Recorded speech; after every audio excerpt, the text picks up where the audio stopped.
अस्सलाम वालेकुम and welcome to जरा हटके। मैं उजरार खड़ो, मेरे साथ है उसरउल्लाह खान और शाहजेब जिलानी हमें बर्लिन से ज्वाइन कर रहे हैं। और आज घड़ी की ही बातें हो रही हैं, वो तोशा खाना वाली। और ये इसलिए कि आज इमरान खान साहब की अहलिया बुशरा बीबी और जुल्फी बुखारी की एक मुबैना ऑडियो रिकॉर्डिंग लीक हुई है। इस साल की मेरा ख्याल है 999 लीक है, ठीक है, इस तरह की कमोपेश। और ज़ाहिर है इसमें बात की जा रही है कि जी हमारे पास घड़ी है, आप उसको कर दें। और जुल्फी साहब एलिजिडली कहते हैं कि जी मुर्शिद बिल्कुल ऐसा ही होगा। उसके बाद जुल्फी बुखारी साहब का ट्वीट्स भी आई हैं, बयान भी आया है कि जी इसकी फोरेंसिक होनी चाहिए और इसके लिए मैं खुद पैसे देने के लिए भी तैयार हूँ। अच्छा, हर बार यही होता है कि इसकी फोरेंसिक होनी चाहिए, होती है नहीं होती, जिसने जो मानना है जे गल सच साबित हो जाए ना तो मेरी यहाँ मुच्छा मुना देंगे। आज तक मैंने किसी की मुझे मुनते नहीं देखी। मैं पहले से ही प्री मुन के आता हूँ इसीलिए, ताकि ऐसा कोई सूरत हाल पैदा ही ना हो मेरे साथ। तो ये किस्सा तो चलता ही रहेगा। लेकिन आज हम बात करेंगे उड़ते पंजाब की, बल्कि पंजाब असेंबली की बात करेंगे, जिसको कब टूटना था उस वक्त? ये 26 नवंबर को खान साहब ने कहा था कि बस हम इस निज़ाम का, करप्ट निज़ाम का हिस्सा नहीं बनेंगे। बहुत हो गया। और खैबर पख्तूनख्वा और पंजाब असेंबली जो है अब फौरी तौर पे तोड़ दी जाएंगी। 12 दिन हुए। आज फैसल जावेद साहब, उनकी भी ट्वीट आती है, आप जैसे लोगों के लिए ही, आप ऐसे सवाल पूछ रहे होते हैं ना कि क्या हो रहा है, क्यों नहीं टूट रही, और वो कहते हैं कि जी अभी 11 दिन पूरे 12 बाकी हैं। वो बिल्कुल सही कह रहे हैं। इसलिए कि आपको याद होगा कि जो लॉन्ग मार्च लाहौर से इस्लामाबाद जाना था वो 28 अक्टूबर को शुरू हुआ था लाहौर से जी। और कहा यह गया था कि 4 दिन में वो पिंडी पहुंच जाएगा। फिर वो गोल गोल घूमता घूमता घूमता 28 अक्टूबर से 28 नवंबर आ गई और फिर जो है वो आपको पता है मंतकी अंजाम तक पहुंच गया। तो बिल्कुल यही एसओपी मुझे लग रहा है कि असम्बलियां तोड़ने के बारे में है। फौरन अगले हफ्ते 10 दिन 11 दिन ऐसे। हाँ। कि इमरान खान साहब ने जब ऐलान किया था तो उन्होंने ये नहीं कहा था कि हम फौरी तौर पे करने जा रहे हैं, उन्होंने कहा हम इस पे मुशावरत शुरू करने जा रहे हैं। जी, तो टेक्निकली वो अपनी जगह पे सही है कि अभी वो मुशावरत चल रही है और लंबा अरसा और भी चल सकती है। मसलन शाह महमूद कुरैशी जो हैं उन्होंने भी ये भी बात की है और ये भी बात की। उन्होंने कहा जी असम्बलियाँ टूटना तो नागुज़ीर है, वो तो 100% टूटेंगी। जैसे हम कह सकते हैं ना कि मौत नागुज़ीर है, वो तो एक दिन आनी है इसी तरह, क्योंकि बहरान का हल जल्द इंतखाबात है। अलबत्ता इस्टेब्लिशमेंट और हुकूमत का नाम लिए बगैर उन्होंने कहा कि खान साहब ये भी चाहते हैं कि एतमाद की जो फ़ज़ा पिछले 8 महीने में ख़त्म हो गई है उसको दोबारा जो खलीज है उसे पाटने की ज़रूरत है। ये भी है कि असम्बलियाँ तो टूटेंगी, लेकिन जाहिर है कि वो जो माहौल में अच्छा, फिर सदर ममलिकत ने भी इशारतन कहा, भी सारदार से कल उनकी मुलाकात हुई वज़ीर ख़जाना की, तो कहने लगे कि भाई आप ही कुछ रोल अदा करें, आप अच्छे नेगोशिएशन स्किल्स के लिए मशहूर हैं, तो यार ये इन लोगों को मिला के आपस में कोई पैचअप करा दो कि इलेक्शन ना उनकी नाक का मसला ना इनकी बनाए। तो जाहिर है कि उन्होंने कहा बिल्कुल सर, जैसे आप कहें।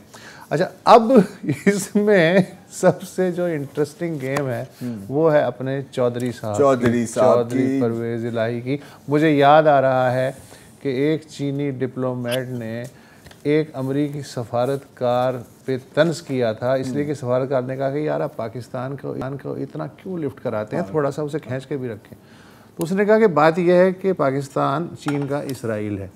मुझे लगता है कि जो काफ लीग है वो पंजाब में इस्टेब्लिशमेंट का इसराइल है। Good point. अच्छा, अब हमें ज्वाइन कर रहे हैं मंसूर मलिक साहब, डॉन अखबाइंदे हैं और बड़ी कड़ी नज़र रखते हैं पंजाब की सियासत में, बिलखसूस गुजरात के चौधरी साहिबान पर भी। मंसूर साहब, वेलकम टू द शो।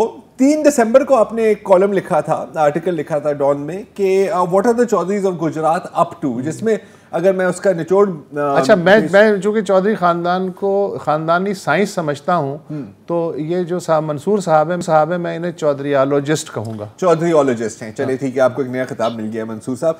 अच्छा, आपने उसमें लिखा था कमोपेश, अगर उसके निचोड़ में बताऊं कि बिल्कुल खान साहब ने तो कह दिया है कि असेंबली तोड़ी जाएंगी, लेकिन परवेज़ इलाही साहब के काफ़ी स्टेक्स हैं। और अब हम थोड़ा सा आपसे यही पूछना चाह रहे हैं कि बयानबाजी से हट के ऑन द ग्राउंड सियासी सूरत हाल क्या है पंजाब में? क्या लगता है कि परवेज़ इलाही साहब के इंटरेस्ट में है असेंबलियां तोड़ना या नहीं? जी मंसूर साहब। जी, इस तरह जिस तरह के उस आर्टिकल में मैंने लिखा कि परवेज इलाही साहब नहीं चाहते कि वो असेंबलियां तोड़ेंगे अभी, और ये चंद दिन के बाद ही वो क्लैरिफाई भी हो गया जब परवेज इलाही साहब खुद अपना एक इंटरव्यू दिया, और जिसमें उन्होंने कहा कि मार्च अप्रैल तक असेंबलियां नहीं तोड़ी जा सकती और ये कंटिन्यू रहेंगी।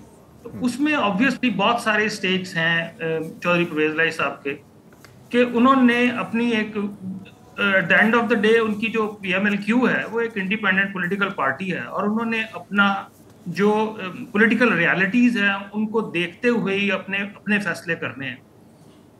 अपेरेंटली तो उन्होंने हर वक्त जब भी वो उनसे बात हुई है और इमरान खान साहब से भी जब बात हुई है तो उन्होंने कहा कि आपके एक इशारे पे आप हुक्म करें 30 सेकंड में असेंबलियां तोड़ देंगे।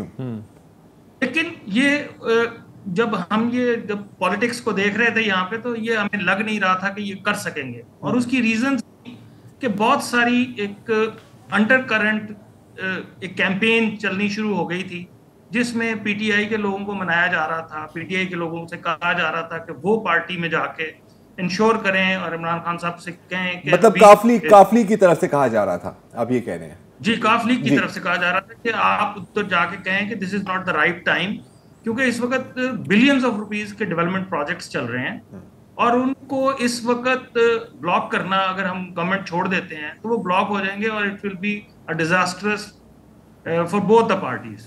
तो आप ये कोशिश करें कि ये ना हो सके, अभी डिले कर लें और इसको कुछ देर और चलता रहने दें। दूसरी तरफ फिर उन्होंने क्योंकि जो एस्टेब्लिशमेंट थी और PDM की गवर्नमेंट थी, वो दोनों तो पहले इनकार कर चुके थे, वो लॉन्ग मार्च से पहले भी इनकार कर चुके थे।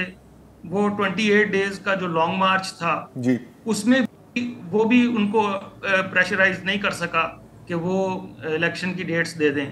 इवेंचुअली जब उन्होंने वहां पे नवंबर 26 को ये अनाउंस किया कि हम असेंबली को क्विट करेंगे, तो उसके बाद या तो एक सिचुएशन ये थी कि उस वक्त सब लोगों ने कहा कि ये बड़ा पॉलिटिकली बड़ा वाइज डिसीजन है, लेकिन इसको फौरन इंप्लीमेंट करने की जरूरत थी, जो कि उस वक्त नहीं किया गया। और इमरान खान साहब एक कंसल्टेशन प्रोसेस में चले गए, जिससे बाकी स्टेक होल्डर्स को टाइम मिल गया, ऑपोजिशन जो इस वक्त गवर्नमेंट है उसको भी और एलीज को भी। तो सारी डिस्कशंस में जब ये चीजें बाहर निकलना शुरू हुई, तो उसमें पता चला कि वो जो PMLQ ग्रुप है वो नहीं चाहता कि हम ये इसको कर सकें, डिसॉल्व करें और इसको थोड़ा सा रहने दें, जिसके बारे में आज फवाद चौधरी साहब ने इमरान खान साहब की मीटिंग के बाद भी ये अनाउंस बताया है मीडिया को कि चौधरी परवेज इलाही साहब ने ये कन्वे किया है कि अभी डिले कर दें, हालांकि उससे पहले वो खुद। अच्छा मंसूर, मैं ये जानना चाहता हूँ, ये जो उनका इमीडिएट चीफ मिनिस्टर का टारगेट क्या है परवेज इलाही का? इसलिए कि जाहिर है बड़ी मन्नतों मुरादों के बाद, अदालती चक्करों के बाद, पंजाब असम्बली में मार कुटाई के बाद वो हुकूमत हासिल करने में कामयाब हुए हैं अभी कुछ महीने पहले।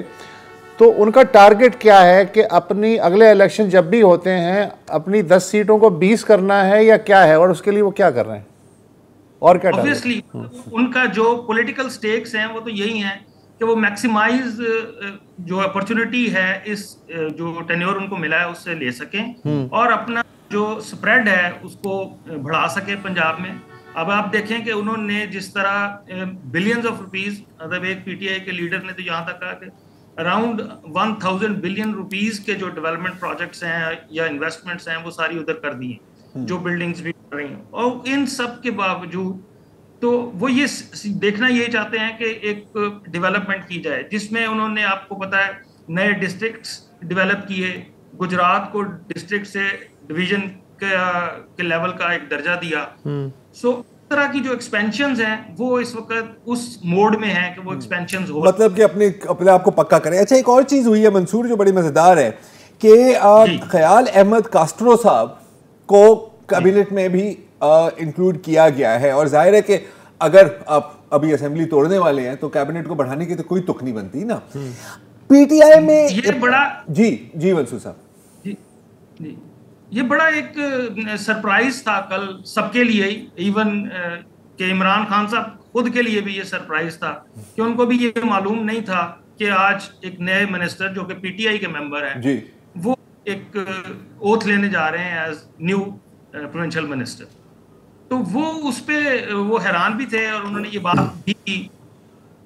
इस वक्त ये सिचुएशन जब आप इमरान खान साहब उसे एक दिन पहले अनाउंस कर चुके हैं कि हम विद इन 2 और 3 डेज हम ये असेंबलीज डिसॉल्व कर देंगे, तो एक नया पीटीआई का मेंबर लगाना एज मिनिस्टर बड़ा एक केस था। मतलब कि अगर आपने घर बेचना है तो एक नई मंजिल क्यों तामील कर रहे हैं? चीफ मिनिस्टर बड़े कॉन्फिडेंट हैं कि ये जो वो चाह रहे हैं वही होगा। ऐसा लग तो ऐसे रहा। अच्छा मंसूर, अब ये बात बताएं, सॉरी, कि अब ये कास्ट्रो साहब को तो लगा दिया है और आप बता रहे हैं कि पीटीआई वालों से भी वो बात कर रहे हैं, लेकिन जो पीटीआई पंजाब है उनकी जो रैंक एंड फाइल है वो इस वक्त चौधरी और काफ लीग को कैसे देख रहे हैं कि यार रिलायबल पार्टनर है या ये कोई हमारे साथ गेम कर रहे हैं?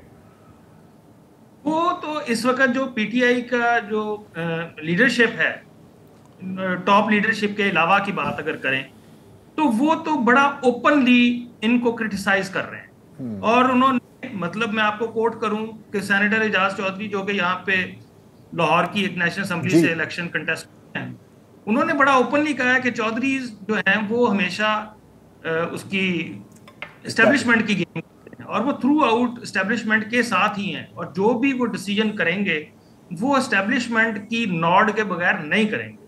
तो इस सिचुएशन में उन पे ट्रस्ट करना कि वो इमरान खान साहब अगर ये कह रहे हैं कि जी हमें जब मैं कहूंगा तो वो असेंबलीज डिसॉल्व कर देंगे, ये नहीं होगा। अभी आपने ये भी सुना होगा कि बात हो रही थी कि जब परवेज लाई साहब इमरान खान साहब से मिले हैं तो उन्होंने एक साइंड समरी इमरान खान साहब को दे दी है कि आप जब चाहें अब असेंबली तोड़। लेकिन जब हमने उससे फर्दर जब उस पर इन्वेस्टिगेट किया और बात की तो इमरान खान साहब ने भी इवन बाद में फिर ये कन्फेस किया कि मुझे सिर्फ इंफॉर्मेशन इंश्योर कर दिया गया है कि now it is in my power कि हम किसी वक्त असेंबली तोड़ सकते हैं। लेकिन आज की जो लेटेस्ट डेवलपमेंट्स हैं उसमें इनको पीटीआई को खुद नजर आ रहा है कि वो नहीं कर पा रहे, जिसकी वजह से और खुद पीटीआई के अपने जो एमपीज हैं वो क्या पूरे के पूरे इस हक में हैं, खान साहब की लाइन ले रहे हैं कि जी असेंबली तो फौरन तोड़ दी जाए, या उनका अलग ख्याल है? जी मैं यही कह रहा था कि जो आज मीटिंग्स हुई हैं पीटीआई के जो प्रोस्पेक्टिव कैंडिडेट्स हैं या लीडरशिप है जो आज उन्होंने बुलाए हुए थे रावलपिंडी से और गुजरांवाला डिवीजन से, उन्होंने फवाद चौधरी साहब ने आके ये कहा है कि सब लोगों का ये यूनानिमस फैसला है और इमरान खान साहब को कहा है उन्होंने कि अब कोई भी डिले करना जो है वो गलत और ये इमीडिएट बेसिस पे इस असेंबलीज को डिसॉल्व कर देना चाहिए। लेकिन अब दूसरी तरफ चौधरी साहब ने इस बात को भी अब कन्फेस कर रहे हैं या एक्नॉलेज कर रहे हैं कि Chaudhrys are not as clearly siding with them जिस तरह के वो पहले कह रहे थे। तो बनाया क्यों? मतलब वजीर आज़म, ये देखिए चौधरी जो आप बात कर रहे हैं, सॉरी मंसूर साहब, चौधरी साहिबान के बारे में आप वसत आपने भी यही बात की है, इनको सबको पता है कि किस तरफ देखते हैं और ये कोई मतलब नई बात नहीं। अगर फर्ज करेंगे काफ लीग वाले 10 लोग अलग भी हो जाते हैं तो क्या पीटीआई अकेले हुकूमत बनाने की पोजीशन में नहीं है वहाँ? इस तरह की सिचुएशन भी सुनने में आ रही है, जो र्यूमर्स हैं कि वो एक बी प्लान भी मौजूद है कि वो उसमें फिर शायद पीएमएलक्यू जो है वो इस वक्त की जो ऑपोजिशन है पीएमएलएन, उसके साथ भी अलायंस क्रिएट करे और वो चीफ मिनिस्टर तो नहीं लेकिन पंजाब असेंबली। ये बातें काफ लीग में हो रही हैं आप कह रहे हैं? जी जी काफ लीग में हो रही हैं। ओके, लोग भी ये बात कर रहे हैं कि वो उस तरफ भी देख रहे हैं और पीटीआई को बिल्कुल इतना सादा नहीं होना चाहिए कि वो इन चीजों को अंडरस्टैंड ना कर सके और वो वहां पे ज्वाइन कर लेते हैं और रिजाइन करके उनके साथ, तो फिर शायद वो नो कॉन्फिडेंस मोशन ना ला सके क्योंकि नंबर जो फिगर है वोट्स का पंजाब असेंबली में वो यही 4-5-6 का ही डिफरेंस है। सही है। तो ये जो जो इन्होंने पावर ली है पीटीआई के लोग तो इस बात पे भी बड़े जिटरी हैं। वो कहते रहे हैं कि ये सिर्फ 10 लोगों की जो 10 एमपीएस की पार्टी जो है वो पूरे पंजाब पे रूल कर रही है। बिल्कुल। चलिए बहुत बहुत शुक्रिया मंसूर साहब, काफी कॉम्प्रिहेंसिव दिया है। एक मैं इसमें इजाफा करना चाह रहा हूँ, अभी आपको पता है कि सुप्रीम कोर्ट के एक 3 रुकनी बेंच ने जो लाहौर हाई कोर्ट की जजमेंट थी ना कि ये Ravi riverfront urban development project RUDA को रोका जाए, उसको स्क्रैप कर दिया है। तो रूडा में काफ़ी विजुअल्स भी हैं इसके, काफ़ी वीडियोस भी हैं इसके, तो वहाँ पर पंजाब पुलिस भी पहुंची हुई है, वो ज़मीन लेने की कोशिश में है, लोग उनको दिखा रहे हैं कि जी हमारे पास ये पेपर्स हैं, कोर्ट ऑर्डर है, वो उसको कोई मान नहीं रहे। अच्छा, रूडा जो प्रोजेक्ट है, आपको पता है कि खान साहब की भी बहुत करीब का प्रोजेक्ट है, बल्कि उन्होंने तो बाकायदा वहाँ जाकर एक प्रमोशनल यूट्यूब वीडियो भी बनाई थी कि कितना अच्छा प्रोजेक्ट है। तो ये भी एक इंटरेस्टिंग बात है कि अब आपको मौका मिला है कि इसको आप ऑन करें, तो अगर एकदम से हुकूमत चली जाए तो फिर इसको कौन करेगा? अच्छा, अगले सेगमेंट में भी फाइनली नहीं बस यही है। हाँ, तो और वो सिक्योरिटी वाला एंगल हाँ, एक इंसेंटिव लाइन ये भी चला रहे हैं चौधरी बरादरान की, भाई ये कहें कि अगर खैबर पख्तूनख्वा और पंजाब में उनकी हुकूमतें ना रहीं तो इस वक्त उनकी सिक्योरिटी का सीरियस मसला है, तब क्या होगा जो अगर नहीं होती। और कल किसने देखा है, अच्छा उनकी देखा देखी जो महमूद खान है जो कि इंतहाई लॉयल आदमी है, मतलब अगर खान साहब कहें जी ये दिन को रात कह दें, वो कहें जी हो गया बस, वो भी उन्होंने भी अब लाइन ले ली है कि जी पहले पंजाब असम्बली टूटेगी, तब हम खैबर पख्तूनख्वा असम्बली टूटेंगे। अच्छा, पीटीआई की मजबूरी ये है कि बाज़ औक़ात होता ही है कि आपको बिल्कुल ज़रार साहब बुरे लगते हैं मुझे ना, मैं आपको एक आंख नहीं, लेकिन मुझे इसलिए आप मजबूरी आपको साथ रखना कि आप दूसरे के साथ मिलके ज़्यादा शर फैलाएंगे। और ठीक यार, है? और ये अच्छा, जो है ना वो सर ये नाइटमेयर सिनेरियो, तो आप सोचें कि चौधरी इलाही और आसिफ अली सरदारी एक पेज पर। हाँ नहीं, हाँ, और पीटीआई का इस वक्त जो है कोई काबिल ज़िक्र इत्तेहादी नहीं है, वो बिल्कुल तनहा है। तो अगर काफ को भी साथ ना रखें तो इसलिए वो जनरल बाजवा की जो तारीफ और उनको जो डिफेंस है वो भी पीना पड़ रहा है, उन्हें बर्दाश्त करना पड़ रहा है। हाय हाय, सियासत क्या क्या बड़ी जालिम गेम है, चीज़ें दिखाती है। वक्फा ले लें।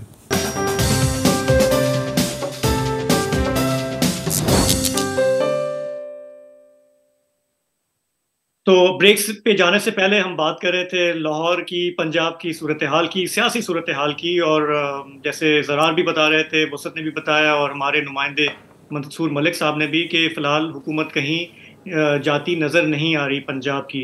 लेकिन इस हुकूमत के जो भी अपने अज़ाइम हैं, एक बड़ा चैलेंज इस वक्त लाहौर में, इस वक्त लोगों को सियासी धमाचौकड़ी का नहीं बल्कि सिंपली सांस लेने का है। लाहौर के लोगों को पता है, बाकी मुल्क वालों को भी ये पता होना चाहिए कि जो सर्दियां आते ही वहाँ पे फ़ज़ाई आलूदगी की सिचुएशन हो जाती है, वो इस बार अब इतनी गंभीर हो गई कि हुकूमत ने कल ऐलान किया कि कल यानी जुमे को, इतवार को छुट्टी होगी और 3 दिन बेसिकली जो है वो स्कूल बंद रहेंगे। निजी जो इदारे हैं, प्राइवेट कंपनीज़ हैं, उनसे भी कहा गया है कि भाई दोबारा वो वर्क फ्रॉम होम का सोचें, और ताकि लोग बाहर कम निकलें, थोड़ा सा जो ट्रैफिक का इतना पोल्यूशन है उसको ज़रा सा कम किया जाए। अब ये कोई नई बात नहीं है लाहौर के लिए, पंजाब के लिए। हमने पिछले बरसों में भी देखा है कि गवर्नमेंट ने एक दफ़ा, मुझे याद है कि माहौलियाती इमरजेंसी का ऐलान किया, उसके बाद फिर ऐलान किया गया कि जी कि ये जो फसलें जलाई जाती हैं इन पर पाबंदी होगी। इसके अलावा ट्रैफिक के हवाले से भी ऐलानात हुए, लेकिन हुआ कुछ भी नहीं है। ये मसला पिछले चंद बरसों से फैलता ही जा रहा है, और इस मरतबा अब ये मजबूरी आ पड़ी है कि स्कूल जो है वो बंद करने पड़ रहे हैं। तो हमने इस सूरत हाल पर बात करने के शाहजेब, एक मिनट, इससे पहले कि आप इंट्रोड्यूस कराएं अपने मेहमान को, ये जो आपने कहा ना कि मसला वर्स्ट होता जा रहा है, इसकी एक मिसाल मैं ये दूं कि 2018 में, अब से 4 साल पहले, लाहौर जो है, जो पोल्यूशन है, फ़ज़ाई पोल्यूशन, उसकी लिस्ट में 10वें नंबर पे था, और आज जो है अल्हम्दुलिल्लाह लाहौर दुनिया का सबसे पोल्यूटेड शहर है, और ये 5वां साल है मुसलसल जो थिक स्मोग है उसका 5वीं सालगिरह भी है, 5 साल पूरे हो चुके हैं इसके। अब इससे अंदाज़ा लगाएं कि इंटरनेशनल स्टैंडर्ड्स जो है, हवा, ताज़ा हवा जो कि खालिस हवा हो, जिसमें इंसानों को सांस लेना चाहिए, वो है एक पैमाना है, वो मुझे नहीं मालूम कि उसका क्या मतलब है, लेकिन बहरहाल 50 AQI, air quality index, air quality index 50 का जो है पैमाना है कि 1 से 50 तक आप जो है वो मयारी हवा तकरीबन है। लाहौर की इस वक्त जो एयर क्वालिटी इंडेक्स में दर्जा है वो उसमें 438 तक जा रहा है। यानी 50 जो है आखिरी हद होनी चाहिए, लेकिन इंसानों को 438 AQI में सांस लेना पड़ रहा है। और वैसे भी ये कोई इसलिए बड़ी बात नहीं है कि 99% जो दुनिया की आबादी है वो 50 के बाहर है, ब्रैकेट से बाहर जो है गैर मयारी हवा में सांस ले रही है। तो उस अच्छा, ये भी जो इशू है ना, जैसे पिछले रोज हम बात कर रहे थे प्रोफेसर नौशीन जैदी से, वो लाहौर के पानी के बारे में ना, फैसलाबाद के पानी के बारे में। अच्छा, तो सब डिनायल था ना कि जी बिल्कुल पानी तो बिल्कुल सही है जो लैब को दे रहे थे। अच्छा, इसमें भी आपको याद होगा कि पिछले 5 साल 6 साल पहले आप जाएं, टोटल डिनायल था कि नहीं जी हमारी नहीं, अब तक दलील दे रहे हैं। अभी कल जो इजलास हुआ है ना, डिस्ट्रिक्ट एडमिनिस्ट्रेशन के सारे डिप्टी कमिश्नर वगैरह को लाया, उन्होंने कहा जी देखें जी ये तो इमरजेंसी लगानी पड़ गई है और ये है वो है। तो उसमें एक अफसर ने कहा नहीं सर, पिछले साल के मुकाबले में सूरत हाल बेहतर है। यानी पिछले साल फिर उन्होंने फिगर कोट किया कि साहब ये था 400 कुछ था और इस साल 313-14 है। अब उन्हें ये नहीं पता कि लाहौर शहर में ही 8 मुख्तलिफ जगहों पे 8 मुख्तलिफ पैमानों पे बिल्कुल ये कुछ ऐसा है ना कि यार इसने तो बंदे को सिर्फ 5 गोलियां मारी थी, इसने सिर्फ 3 मारी हैं। तो ये बहुत बेहतरी तो है। एक वक्फा लेते हैं और फिर थोड़ा और की हवा पे बात करते हैं कि कैसे मॉनिटर होता है और क्या कोई मुमकिन हल है भी सही हमारे पास।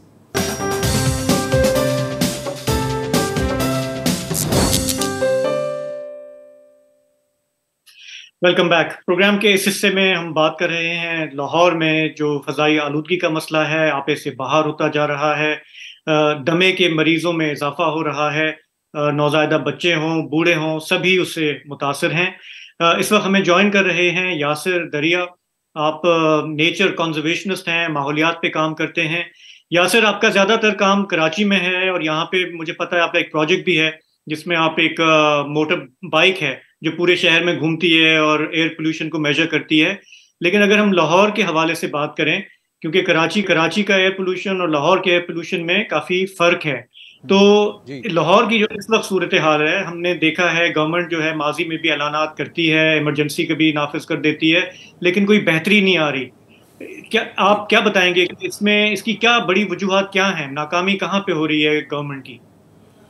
बेसिकली आप समझें कि हम लोग 1940s में गवर्नमेंट इदारे ऑपरेट कर रहे हैं, तो मॉडर्नाइजेशन आजकल डिजिटल टेक्नोलॉजीज, सेंसर्स, जिनसे कि आप हर चीज़ बहुत डिटेल में मॉनिटर कर सकते हैं, आप नहीं कर रहे हैं क्योंकि आप एक्सपेंसिव इक्विपमेंट लेके बैठे हुए हैं जिसमें कि लिटरली लोग कमीशन खाते हैं।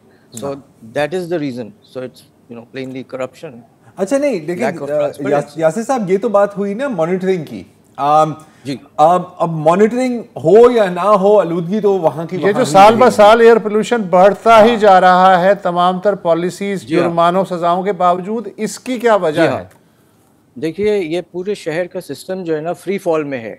अगर आप अर्बन प्लानिंग के पर्सपेक्टिव से देखें और आप एक इंटरनेशनल शहर में क्या यूटिलिटीज़ मौजूद होती हैं, क्या ट्रांसपोर्ट मौजूद होती हैं, क्या इंफ्रास्ट्रक्चर मौजूद होता है, तो हम उसके करीब भी नहीं हैं। सिर्फ दुबई के ख्वाब देखने वाले हमको मेयर्स मिले हैं, एक्चुअल एक्सपर्ट्स प्लानिंग में कराची के सालों से हैं ही नहीं। लाहौर की बात कर रहे हैं हम।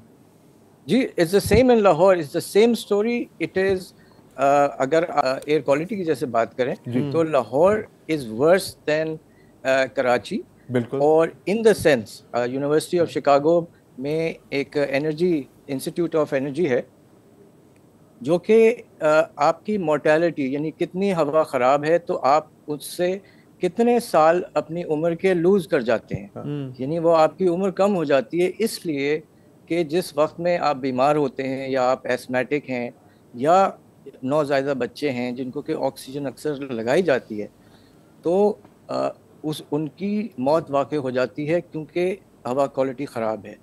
इसका कोर्ट केस लंदन का बहुत मशहूर हुआ पिछले साल में और cause of death was bad air quality. So we are talking about a very serious. अच्छा यासिर साहब, मुझे ये बताएं, अगर फ़र्ज़ करें कि आपको मेयर लगा दिया या आपको सारी पावर दे दी, और लाहौर की बात हो या कराची की बात हो, और आपको ये टास्क दी गई कि जी साल 2 साल 3 साल के अंदर हमने इसको मैनेजेबल लेवल पर लाना है, बहुत अच्छा भी नहीं कि बंदा मरवर ना जाए, ठीक है, तो क्या सबसे पहले आप क्या 3 चीजें करेंगे?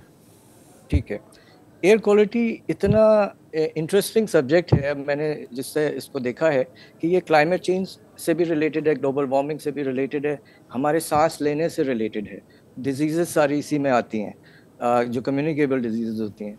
तो यही एटमॉस्फेयर है, यही अर्थ के ऊपर वो जिसको बायोस्फीयर कहते हैं, जो कि पूरी लाइफ को सपोर्ट करता है।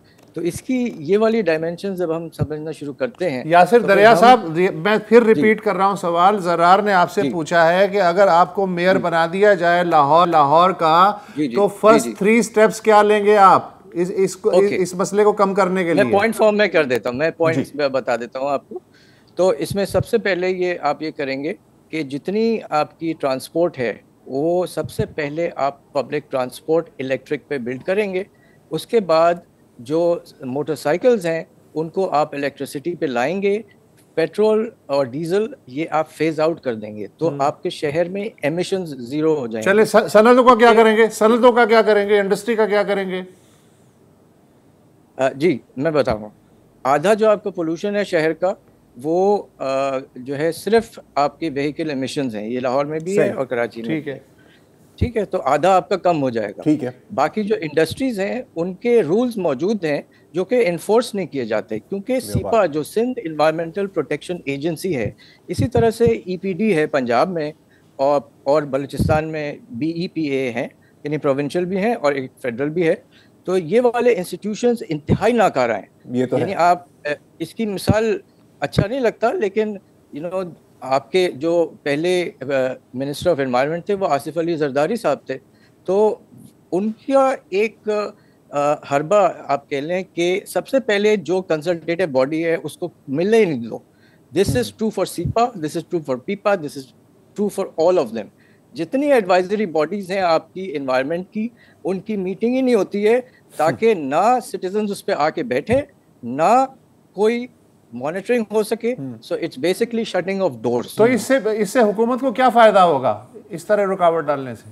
क्यों डालेगी हुकूमत? सो सीपा जी मैं एग्जैक्टली बताता हूँ आपको। जो सिंध एनवायरमेंटल प्रोटेक्शन एजेंसी है, इसके ऊपर होती है काउंसिल जिसको ये रिपोर्ट करता है, जिसकी मीटिंग सिर्फ वाटर कमीशन ने बुलाई, वरना जब से कि एक्ट पास हुआ। तो ये है काउंसिल जो कि बहुत पावरफुल बॉडी है, इस पे सारे आपके सेक्रेटरीज बैठते हैं, इसको फौरन एक्टिव होना चाहिए। इसके अंदर 25 सिविल सोसाइटी के लोग, एक्सपर्ट्स। दरिया साहब वो मैं प्रोसीजर की बात नहीं कर रहा हूँ, मैं ये पूछ रहा हूँ कि हुकूमत का क्या इंटरेस्ट है कि ये मीटिंग्स ना हो? हाँ, कि लोग मतलब खांस के मर जाएं, क्या फायदा उनको मिलता है फिर? देखिए, जो सीपा का जो इदारा है, मैं वही आपको बताना चाह रहा था, it is a money pot. ये फोटोकॉपी की दुकान है जो कि EIA एनवायरमेंटल इम्पैक्ट असेसमेंट्स वहाँ से बेचे जाते हैं। Money is transferred into accounts, account numbers तक मौजूद हैं, ये ओपनली किया जा रहा है। कंसल्टेंट से आप पूछिए ना। Do you understand? जी। अच्छा, बहरहाल it's a very sad situation. This is a very sad situation. This is a politically protected. कर रहे हैं यासिर दरिया से, जाहिर है कि ये गवर्नमेंट में तो नहीं है, लेकिन हम उनसे हाइपोथेटिकली पूछ रहे हैं कि आप क्या कर सकते हैं। और ये जो उन्होंने बात की, जैसे कि इलेक्ट्रॉनिक व्हीकल्स की तरफ जाना, एंटी पोल्यूशन लॉज को इन्फोर्स करना, ये कोई रॉकेट साइंस नहीं है। हमारे पड़ोस में चीन में, बीजिंग में आज से 10 साल पहले बिल्कुल यही हाल था। लोग बाहर नहीं निकल सकते थे। बाहर निकलने से पहले अपने घरों में पहले चेक करते थे कि आज बच्चों को स्कूल भेजा जाए या ना भेजा जाए। शाहजेब, पाकिस्तान में मिसाल मौजूद है कि वहां पे उन्होंने किस तरह over the years Aahista Aahista इसको सीरियसली लिया। अच्छा, गवर्नमेंट्स को क्यों इसको सीरियसली लेना चाहिए? क्योंकि उनकी जिम्मेदारी है। शाहजेब, एक तो ये जो नुस्खा है, ये एक तो बिलियंस ऑफ डॉलर का नुस्खा है, फिर ये कई साल पे फैला हुआ है कि जाहिर है सारी चीजें कन्वर्ट हो। दूसरी बात ये कि पाकिस्तान का जो एयर पोल्यूशन का थीसिस है ना, बिलखुसूस पंजाब का, वो अपना तो कसूर ही नहीं मानते। वो कहते हैं जी सरहद पार जो भारतीय पंजाब है वहां फसलें जलती हैं तो 50% उधर से धुआं आ जाता है। तो जब बिल्कुल, और ऐसा है भी क्योंकि हम जानते हैं कि पोल्यूशन के कोई बॉर्डर्स नहीं है। वहां का पोल्यूशन यहाँ आता है, यहाँ का वहां जाता है। कहने का मकसद सॉरी जी यासिर, कि हम ये डिफेंस नहीं ले सकते कि इसके लिए बिलियंस ऑफ डॉलर्स चाहिए, क्योंकि इसके लिए आपको आहिस्ता आहिस्ता थोड़ा रीओरिएंट करना पड़ेगा, फंड्स भी चाहिए आपको, लेकिन ये सब डूएबल है अगर आप इसको प्रायोरिटी बनाएं। बिल्कुल। शाहज़ेब, यासिर कुछ कहना चाह रहे हैं, यासिर कुछ कहना चाह रहे हैं। माफ कीजिएगा, ये बिल्कुल सीरियस नॉन सीरियस बात है। हवा एक मौसम में उधर से इधर आती है तो इधर से उधर भी जाती है, और एक ही मौसम में भी सुबह और शाम में फर्क हो जाता है। तो ये बिल्कुल बेमानी सी बात है कि हिंदुस्तान से जो है ना वो हवा। अच्छा यासिर साहब, मैं आपसे एक सवाल है, क्योंकि आप एनवायरमेंटल एक्टिविज्म भी करते हैं, आप सीपा और इन सारी चीज़ों के बारे में बहुत अच्छा जानते हैं। यार एक शहरी होने के नाते से, अब मैं लाहौर में रह रहा हूँ, मैं कराची में रह रहा हूँ, जो भी है, मुझे दमा है नहीं है, मेरे बच्चे हैं नहीं है, जो भी है, मैं तंग आ गया हूँ कि यार ये हवा में इतनी आलूदगी है, मेरे पास क्या ऑप्शन है? देखें, अब ज़ाहिर है मैं टायर तो नहीं जलाऊंगा रोडों पे, क्योंकि उससे तो और मजीद आलूदगी होगी, राइट? और जी अब लीगल ऑप्शन क्या करें? पब्लिक इंटरेस्ट में हम पिटिशन फाइल करें, क्या करना चाहिए आपकी राय में? जी हमारा ऑलरेडी क्लाइमेट नेटवर्क है, जो कि I was one of the organisers. हमने क्लाइमेट मार्च जो 2019 में ग्रेटा थनबर्ग की कॉल पे पूरे पाकिस्तान में की थी। So that network exists. We are all climate activist, ठीक है, from here to Lahore to Turbat, we are a network and we are watching what is happening. We are civil society groups, so our group is called the Green Pakistan Coalition. Uska we had our first meeting at the Sindh High Court in Karachi. We have lawyers and we have been fighting in courts. I was a petitioner in the islands case and we won. So the islands are back into, यानी इसका मतलब है कि अदालती रास्ता इख्तियार किया जा सकता है, और आपके पास मिसाल भी है कि आप जीते भी हैं और आप खुद कर रहे हैं। ये बात, ये बहुत अच्छी बात है। हम एक्टिवली एक्सप्लोर कर रहे हैं जी, एक्चुअली बहुत अच्छी feeling around. Thank you so much. वक्त कम है, वरना और ज़ाहिर है कि गुफ्तगू तो बेशुमार हो सकती है इस पे। इंशाल्लाह दोबारा आपको जहमत देंगे, फिलहाल एक वक्फा ले लें।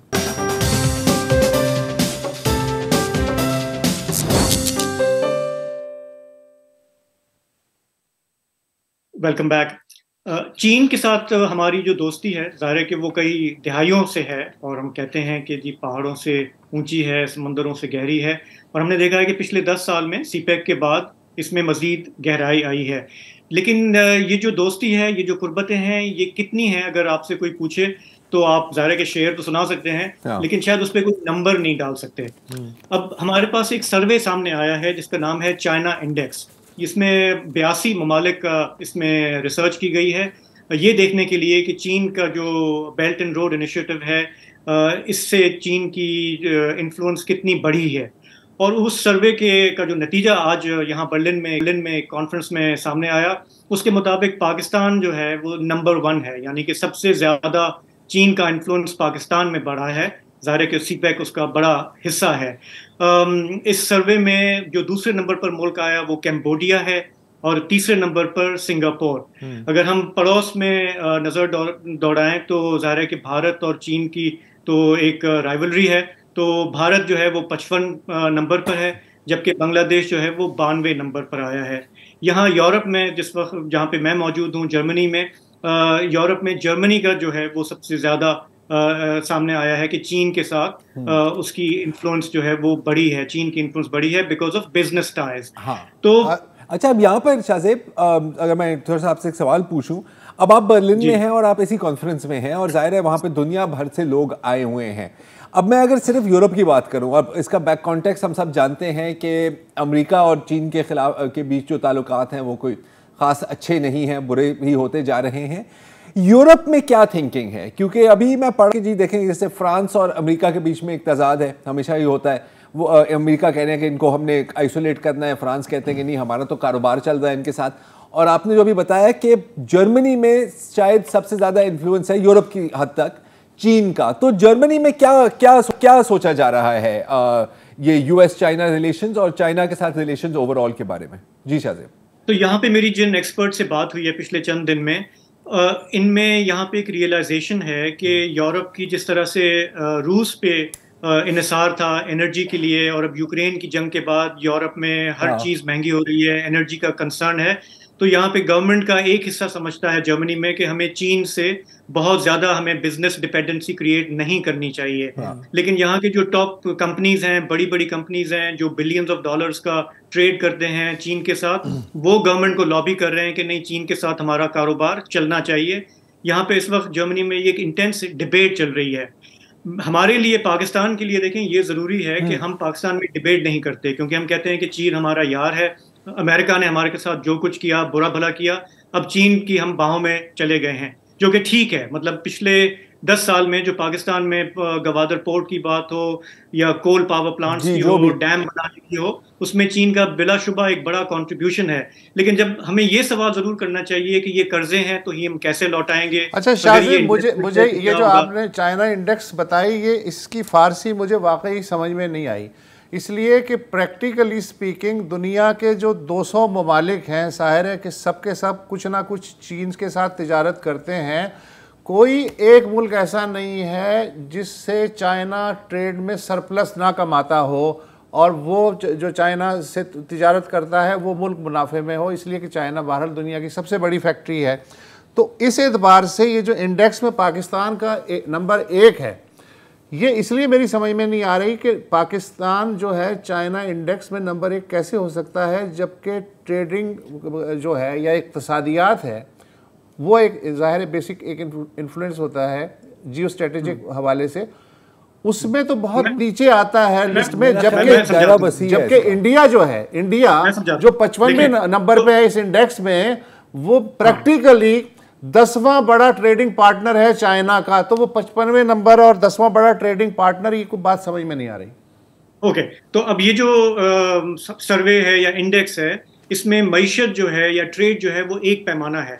इसके अलावा मिलिट्री टाइज हैं, एकेडेमिया में जो है वो क्या इन्फ्लुएंस है, इसी तरह से टेक्नोलॉजी में क्या है। ये जो पाकिस्तान का जो नंबर 1 आया है उसमें टेक्नोलॉजी का सबसे ज्यादा अमल दखल है कि आप इस वक्त ना सिर्फ अपनी सर्वेलेंस टेक्नोलॉजी वहां से ले रहे हैं, आप टेलीकॉम टेक्नोलॉजी वहां से ले रहे हैं, आप इंडस्ट्रियल टेक्नोलॉजी वहां से ले रहे हैं। इसी तरह जो 3 पैमाने हैं जिसपे पाकिस्तान नंबर 1 आया है, उसमें एक है टेक्नोलॉजी, दूसरा है फॉरेन अफेयर्स। आप देख लें कि पाकिस्तान और चाइना की फॉरेन पॉलिसी, चाहे ताइवान पे हो, हांगकांग पे हो, वीगर मुसलमानों पर हो, वो बिल्कुल एक है। और कश्मीर पे भी सिर्फ चाइना स्टांस लेता है। तो तीसरा जो इंडिकेटर है फॉरेन पॉलिसी, टेक्नोलॉजी, और जो तीसरा इंडिकेटर है वो है मिलिट्री। तो जैसे सीपेक को भी हम समझते हैं कि ये तिजारती वो है, हालांकि उसकी बहुत सारी जहतें हैं, और जो मिलिट्री टू मिलिट्री कोऑपरेशन है चाइना का पाकिस्तान का, वो उसकी मिसाल आपको काफी कम मिलेगी। तो इस लिहाज से मेरे हिसाब से देखिए को मिला के सर्वे होते हैं, गैप्स भी होते हैं, ये वर्क इन प्रोग्रेस है, ये हर साल इसको इम्प्रूव भी करते हैं। All I am trying to say कि हमें भी इस रिलेशनशिप पे हमें सोचना चाहिए। अब ये जो आपका पॉइंट है, आपके मुसाद में है, कितनी आपकी खुद मुख्तारी जो है वो आपकी मुतासर हो रही है, नहीं हो रही है, ताकि आप एक रिलेशनशिप में जा रहे हैं तो आप इन चीजों को जहन में रखकर आप जाएं। अच्छा शाहज़ेब, अब इस पॉइंट पर अब जब हम बात करते हैं ना, जैसे आपने कहा कि यार देखें अमेरिका ने हमें खुले लाइन कर दिया, हमारे पास और क्या ऑप्शन है, राइट? भारत भी बैठा हुआ है, ऑल ऑफ दैट हम सब ये जानते हैं। अब जब हम चीन की रिलेशनशिप के साथ बात करते हैं तो कभी कभी आवाज़ें उठी हैं, जैसे रज़ाक दाऊद ने बात की थी, and so on and so forth. सवाल मेरा आपसे ये है कि हमारे यहाँ एक सोच है कि जी अब हम मकरूज़ हैं, हम जूनियर पार्टनर हैं, हमारा और कोई सहारा नहीं है, तो हम चू भी नहीं कर सकते। मैं आपसे सवाल ये है, आपकी मैं राय इसमें मांगना चाह रहा हूँ कि फिर भी कोई थोड़ी बहुत बार्गेनिंग पावर तो बंदे के पास होती है ना, तो वो क्या है? मतलब जब हम मैनेज करें इतने जायंट के साथ एक रिलेशनशिप, कैसे मैनेज की जाए? देखिए, to be fair to China, हम जब तक हम अमेरिका पे डिपेंडेंट थे तो हम कहते थे कि अमेरिका एड देता है, मिलिट्री एड, लेकिन शराइत भी डालता है, अपने मफादात का तहफ़्फ़ुज़ करता है। चीन का जो है, जहाँ तक मैं समझ पाया हूँ, मेरी पाकिस्तान में भी लोगों से बात हुई है जो बड़े प्रो चीन हैं, वो कहते हैं कि चीन अगर आपके पास आता है तो वो डिक्टेशन नहीं देता है सच। वो आपसे कहता है कि हम आपके साथ काम करने के लिए तैयार हैं, आप अपनी बताएं प्रायोरिटीज़ क्या हैं। मेरा ख्याल है जहाँ पे हमारा लीडरशिप फेलियर आता है, तो हमने चूंकि ये बात इंटरनलाइज कर ली है कि बेगर्स कांट बी चूजर्स, लेकिन मेरा अपना ये ख्याल है कि sometimes even beggars expect little bit of respect, कि आप उनको जो है ना गालम गलोच नहीं कर सकते उनके साथ। और चीन का जो है वो हमारी अपनी लीडरशिप पे भी ये डिपेंड करता है कि जब आप नेगोशिएट करें चीज़ें तो उसमें अपनी बात भी रखें और लॉन्ग टर्म भी सोचें आप।